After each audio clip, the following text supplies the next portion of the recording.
नमस्कार सम्पूर्णमा। आज एउटा नयाँ भिडियो ल्याउने जमर्को गरेको छु।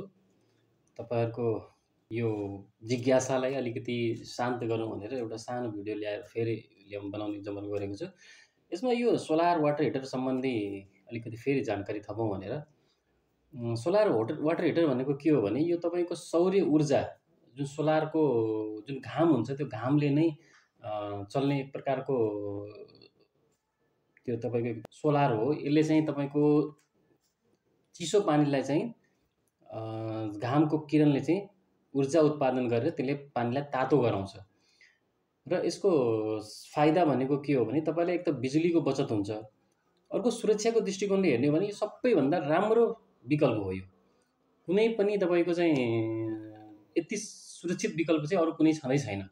र हामीले यसलाई विशेष गरी चाहिँ अझ हामीले के गरेका छौँ भने जस्तो सोलर ऊर्जा धेरै जसो व्यक्तिहरूको मान्यता के छ भने तराईमा चाहिँ त्यति सक्सेस छैन भनेर उहाँले धेरै भने जस्तो लाग्थ्यो मलाई। त्यही भएर मैले त्यसलाई चाहिँ हामीले के गरेका छौँ भने यसलाई अलिकति चाहिँ मोडिफाई गरेर यसलाई चाहिँ हामीले तराई क्षेत्रमा चाहिँ बढी उपयोगी हुन सकोस् भनेर हामीले यसलाई लिएर आएका छौँ। र यो हाम्रो अहिले हाम्रो आफ्नै यो हामी आफै इम्पोर्टर पनि हो। हामी आफै इम्पोर्ट गर्ने भएको हुनाले यसलाई चाहिँ अलिकति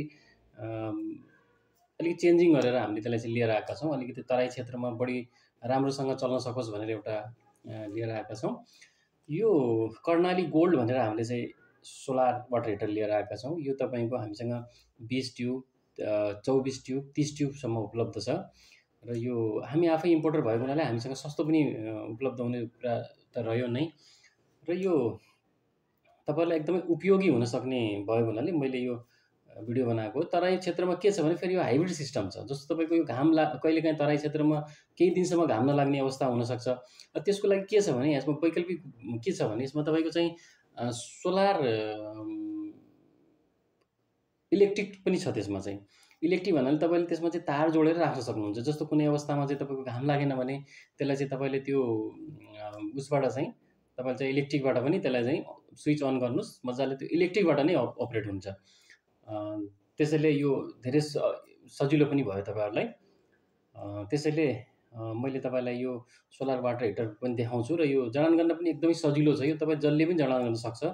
अब यसमा तपाईँको अलिअलि यो प्लम्बिङ काम जानेको व्यक्तिले जसले चाहिँ यसो जुन व्यक्तिहरूले जुन यसो प्लम्बिङ गरिराख्नु भएको छ, तपाईँको वायरिङ सायरिङ गरिराख्नु भएको छ, उहाँले मजाले जोड्न सक्नुहुन्छ। अलिकति 2-4वटा चाहिँ त्यो पाइपहरू चाहिँ जोड्नुपर्छ। जस्तो तपाईँको सोलरबाट चाहिँ तपाईँको के अरे तपाईँको जुन ट्याङ्की छ त्यो ट्याङ्कीबाट यो एउटा ट्याङ्की पनि यसमा हुन्छ। यो सोलर वाटर हिटरमा ट्याङ्की हुन्छ। त्यो जुन तपाईँको ट्याङ्की छ पुरानो प्लास्टिक ट्याङ्की अथवा स्टिल ट्याङ्की कुन राख्नु भएको छ त्यो ट्याङ्कीबाट चाहिँ सोलर वाटर हिटरको ट्याङ्कीमा चाहिँ पानी आउनलाई एउटा चाहिँ कनेक्सन गरिदिनु पर्यो।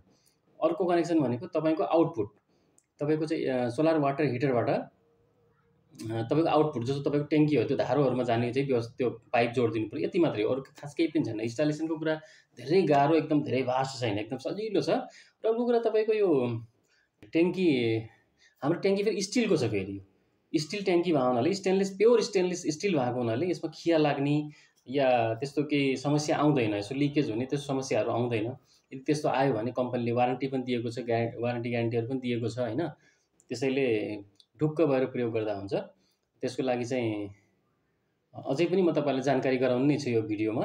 तपाईँले यसलाई चाहिँ हाम्रो यसलाई चाहिँ लाइक गरिदिनुहोस्, कमेन्ट गरिदिनुहोस्। र यदि केही त्यस्तो तपाईँहरूलाई गुनासो छ अथवा यो सम्बन्धी केही अन्य जानकारीहरू चाहिएको छ भने पनि यसमा तपाईँले मजाले हामीलाई कमेन्ट लेखिदिनु भयो भने हामी त्यही विषयमा चाहिँ एउटा राम्रो भिडियो तपाईँहरूलाई चाहिँ एकदम जानकारीमूलक भिडियो बनाउन प्रयास गर्नेछौँ। अहिलेलाई चाहिँ यति नै छ। धन्यवाद, नमस्कार।